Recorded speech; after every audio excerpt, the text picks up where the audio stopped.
From one of the most ancient civilizations on Earth comes some surprisingly delicious food. Beautifully spiced, some recipes dating back to the days of the pharaohs. Welcome to the delicious, healthy world of Egyptian food.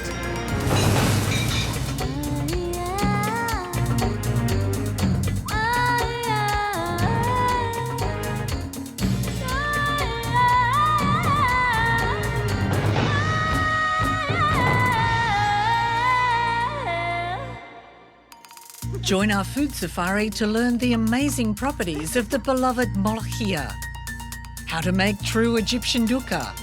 Australia's version of Nile perch cooked in clay. The delights of an elaborate Egyptian breakfast and a beautiful dessert with a hint of rosewater.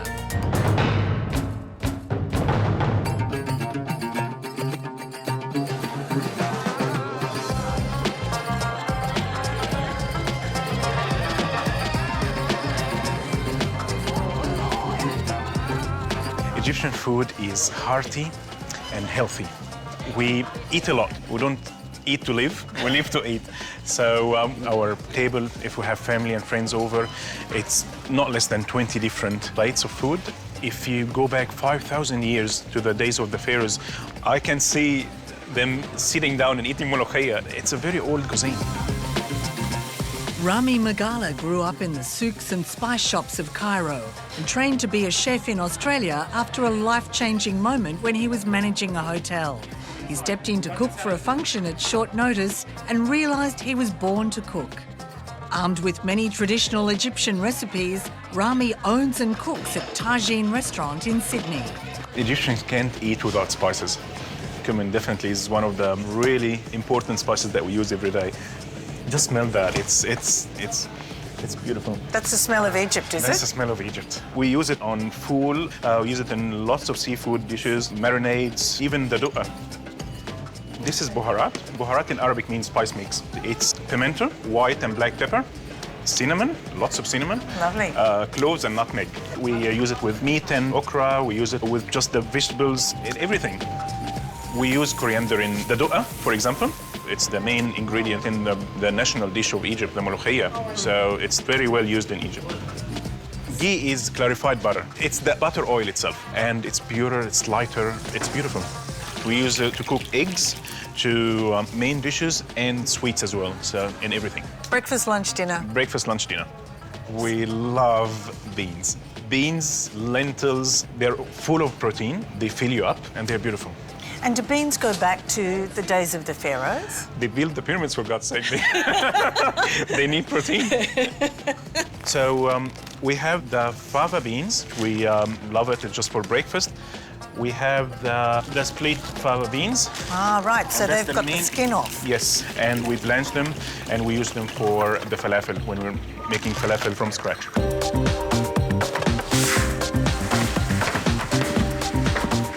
When you go to someone's house in Egypt, they usually offer you nuts straight away. Welcome to my house. Yes, welcome to my house kind of thing.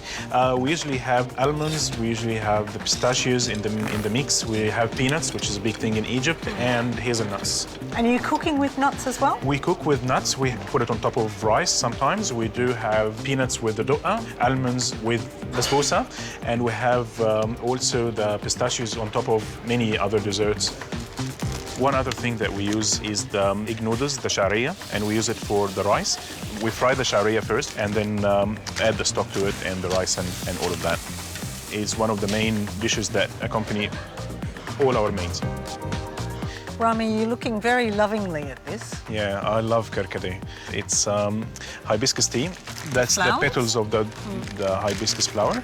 We dry it and we boil it with some sugar. And we drink it hot or cold. It has good medicinal qualities to it. It reduces high blood pressure, so it's a good drink to have when it's 40 degrees in Egypt. Yeah. So that's why we drink it a lot, cold and hot. And it tastes? It tastes beautiful.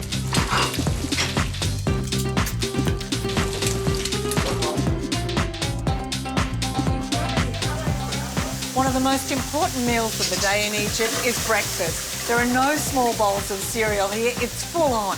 And it all centres around a dish poetically known as a stone in the stomach. Traditionally, the first national breakfast dish is for medames. And they say once you eat that, you don't eat anything for the rest of the day.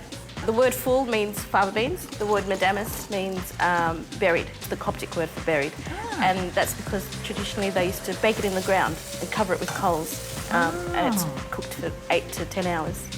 O'Meara Georgie is on the senior production staff of a major food magazine, bringing recipes from a whole range of cuisines.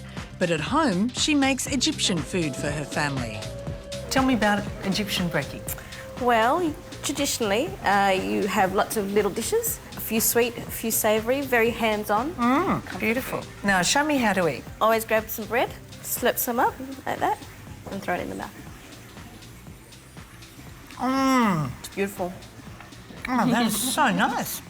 So what we have here is hard-boiled eggs, which are then peeled, and then you heat up some really lovely ghee. Throw the eggs in until they start crisp on the outside. And you can eat them like that, or you can choose to mash them through the beans. It just adds another dimension, another richness to it. It certainly does. Yeah. This is probably the equivalent to Australian eggs and bacon. Eggs and basturma? Basturma, that's right. Basturma is beef that's been air-dried and then salt-cured and hung for months. It's then very thinly sliced and can be tossed through eggs with butter and a bit of olive oil. That's nice and spicy. Yeah. I could give up bacon happily. Yeah. And then you have here molasses, which is eaten with the fatir mashalated.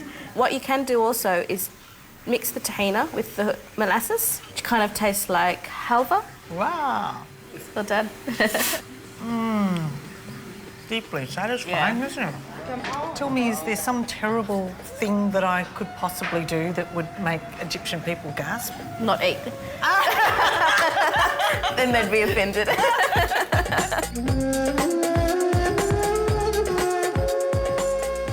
Life cannot be without food. Wow. Food is the actual staple. And the taste of it is Beautiful.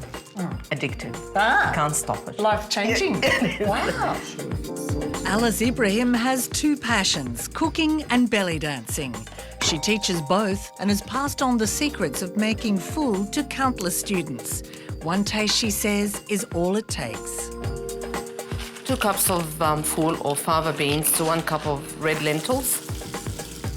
All what you do is cover it in water, let it boil. Once it starts bubbling, a minute, turn it on the lowest heat, simmering.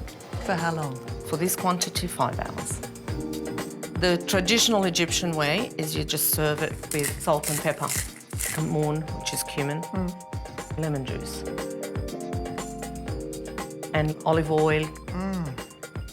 In the streets in Egypt, we have it with the salata baladi, like it's real Egyptian salad. Everything is real finely chopped into a sandwich with tahini and pickles. You just hold it and hug it and dig into it. That's all what you do. That's very yummy. Finger licking. Yum.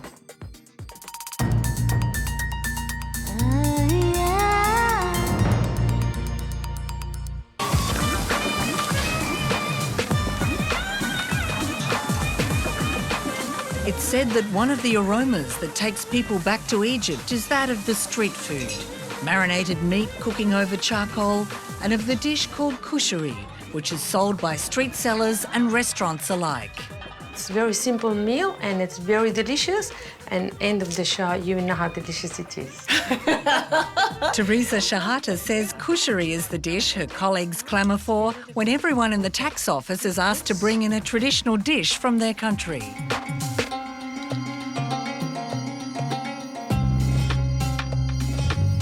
She starts by adding rice to a saucepan with a little olive oil and stirring in salt. What does cooking it like this do? Fluff it up. It just makes it nice and fluffy. She then simmers it with the lid on. In separate pots, she cooks lentils in unsalted water and pasta in salted water. She then coats the cooked pasta in a little olive oil, adds the soft lentils, and then the rice. She sprinkles on some of the Baharat spice mix. For the topping, Teresa fries onion rings to a sweet dark brown. Oh, that waft of spice just comes up, doesn't it? It's really gorgeous. Very nice. Then the accompanying sauce. She sautés diced onion and garlic, Then adds tomato paste, water, salt, baharat, pepper and ground chilli. The fragrant sauce cooking for 15 minutes.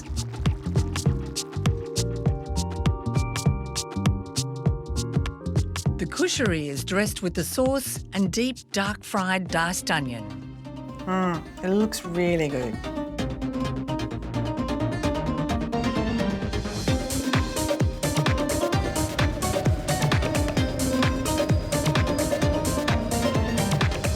Across the Middle East, there's no such thing as a square loaf. The bread is flat and often baked in searing temperatures.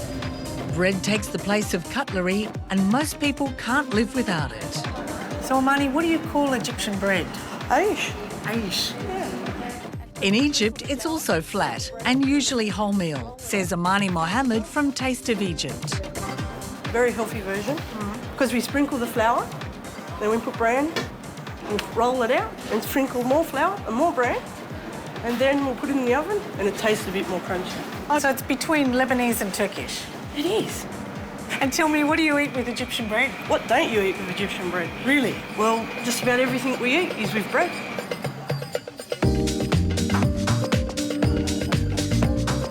Egyptians have two favourite vegetables, and both have the same unusual property when they're cooked. Okra and a leafy vegetable called molhia have a wonderfully slimy quality that's highly prized. Mostly every week we have molokhia or bamia or, cooked. I love it. And so it's part of your being. Oh, yes. After 30 years in Australia, Nadia Fauzi still adores bamia or okra. She tops and tails it for her favourite dish.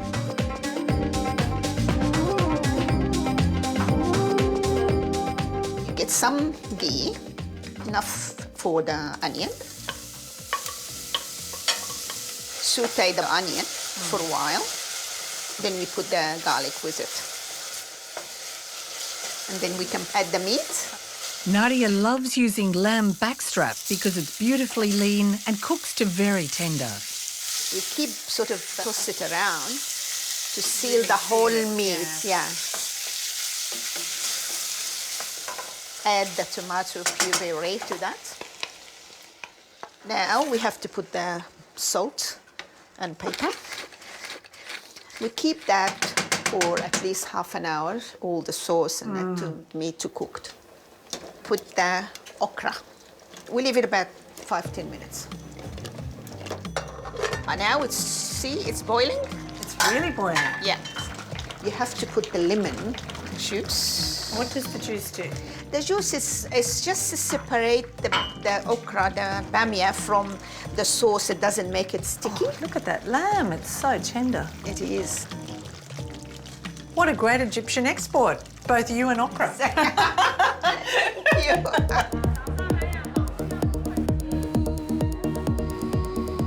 Even more popular than okra is the beloved leafy vegetable that grows in the intense heat of summer, sometimes up to 6 inches a day. It's called molhia, cultivated in the Nile Delta since the time of the pharaohs.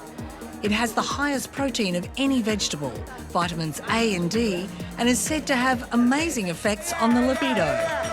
Some people just love it for its taste. Mary Maximos enjoys it fresh, but says the frozen leaves work just as well. It's a real summer meal, and you can either have it as an entree, you can have it as a main meal with some lemon. It's really refreshing. Mary's an Australian-born Egyptian who has such a passion for the food of her ancestors that she started Egyptian cooking classes in Melbourne 3 years ago.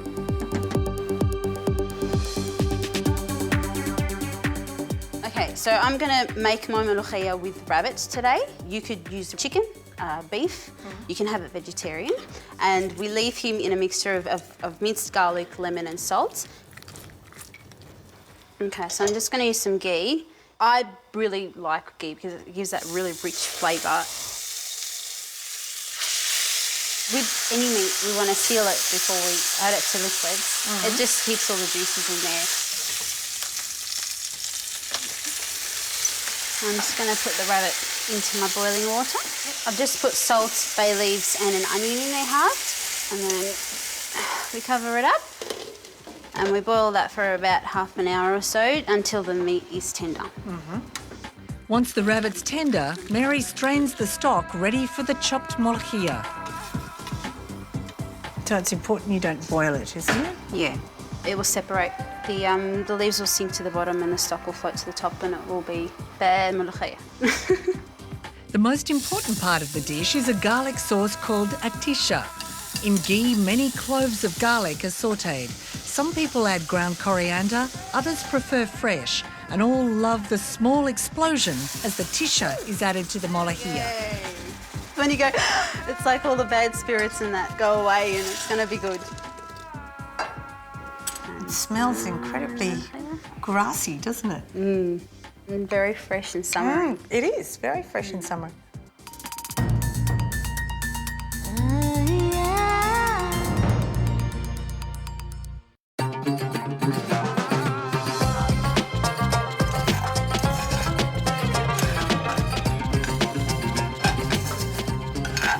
Right throughout Egypt, there's a delicious mix of nuts, seeds and spices that's loved by all, but is known as the food of the poor.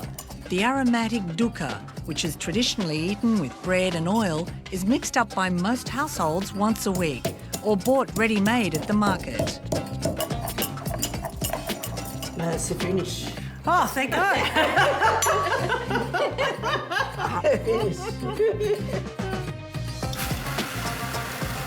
Others prefer a blender. Maurice Mansour makes fresh dukkha every couple of days for his restaurant, which has been serving Egyptian food for over 20 years. Dukkha is an essential element of the Egyptian cuisine. It could be used in so many ways. Complement, whether it's a dip, to finish a dish like molokhia, to put it in a salad. I use it to garnish my falafel, to do my fool. So really, Egyptian cuisine without the dukkha is not an Egyptian cuisine. Put coriander, kuspara, pine nuts. You're good to move. So you're looking for just light golden, eh? That's right. Now we're putting the sesame seed a little bit. Sesame seed doesn't need much. Nice and toasty smelling, isn't it? That's probably about right now. Yeah. Eventually, we'll get there. We put the rest of the ingredient, which is common, the buharat, mixed spices, chili, salt. Now we're going to the fun part, and then we're ready to go. Oh, it smells great. Yeah, here you are. And it's crunchy, but this is how it should be, you know? Oh, that's so spicy and toasty. Oh, it's great. The pinnacle.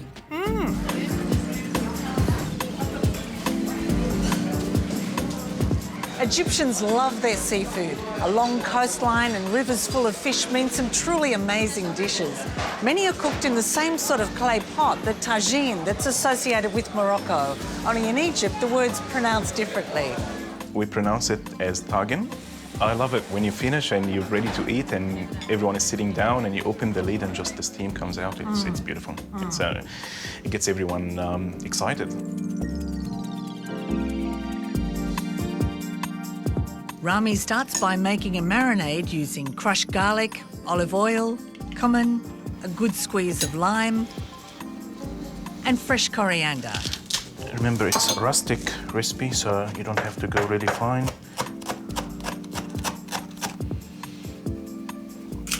He adds cracked pepper and salt. Mix it together. That's a perfect marinade for any seafood. Traditionally, you use Nile perch, but I'm using today barramundi because the texture of it holds better in the tagine. Ramy also includes calamari and peeled green prawns. Love that smell. Okay, so that's ready. A sauce in which the seafood cooks slowly starts in a blender with tomatoes, chopped celery, a good sprinkle of cumin, and peeled roasted capsicum, including the seeds.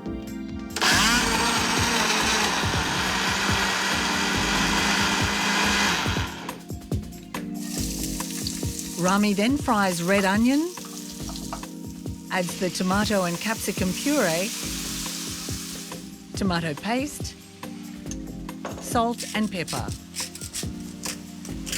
He pops in a few coriander leaves and some of his beloved cumin.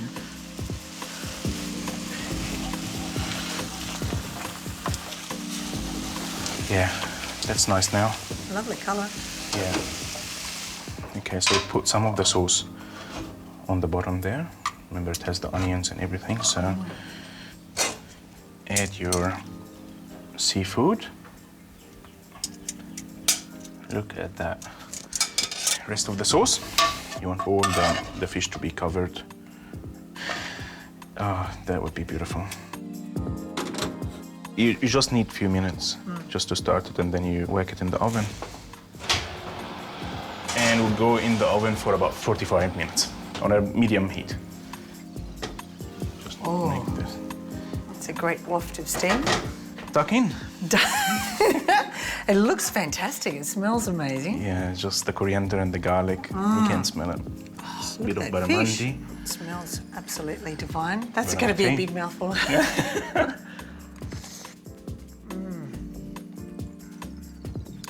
Oh, it's so good, isn't it? Yeah. That spicing is fantastic.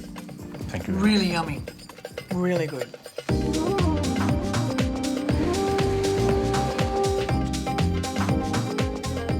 We don't believe in doing anything too small. So whenever we make the sweets, it's always a large tray of basbousa or kunafa or whatever it may be. When Egyptian people finish a meal, they go out in style with lots of sugar and ghee. One of the best-known sweets is basbousa, made with semolina and rosewater syrup. This is my mother's famous recipe. She's passed it on to me, and it's just lovely.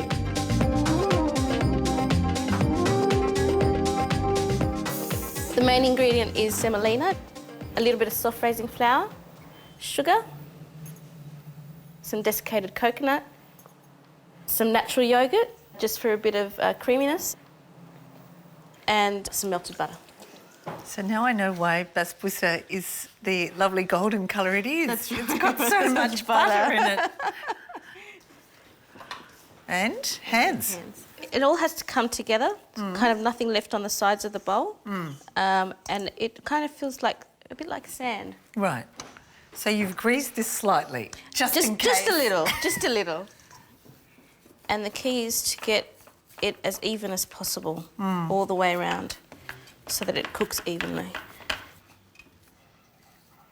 After it's been standing for about half an hour, it's ready to be cut. The classic shape is the diamond shapes. And you're cutting right down. All the way down. And you just pop in an almond in each diamond. Then you just simply pop it in an oven that's been preheated to 180 degrees, fan forced, for 20 minutes. So you make a syrup to pour on top later? Yeah, bring some sugar and water to the boil. And just as about to start bubbling, pop in a few drops of lemon and then about 1 cupful of rose water. Stir just until the sugar dissolves, and then once it dissolves, stop stirring, or else the sugar will start crystallising around the edges. Oh, okay. And how long do you leave the syrup on for? Only about 5 minutes. It'll start to thicken slightly. Yeah. The cake needs to be hot and the syrup needs to be cold. So when the hot cake comes out, just pour over the cooled syrup. This looks great. Look at it.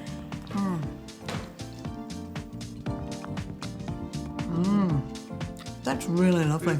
Very moist and coconutty and Nice crispy top. nice crispy top. On our next safari, the hearty deliciousness of German food. Salt-dusted pretzels, crunchy pork knuckles and a show-stopping Black Forest cake. It's all right. It's really refreshing. Maybe an aphrodisiac. Really? I don't know. Oh, well, if you're looking at me, maybe not a good example. Oh, I tell you, 7 months pregnant, something's working. I'm not the best example, maybe.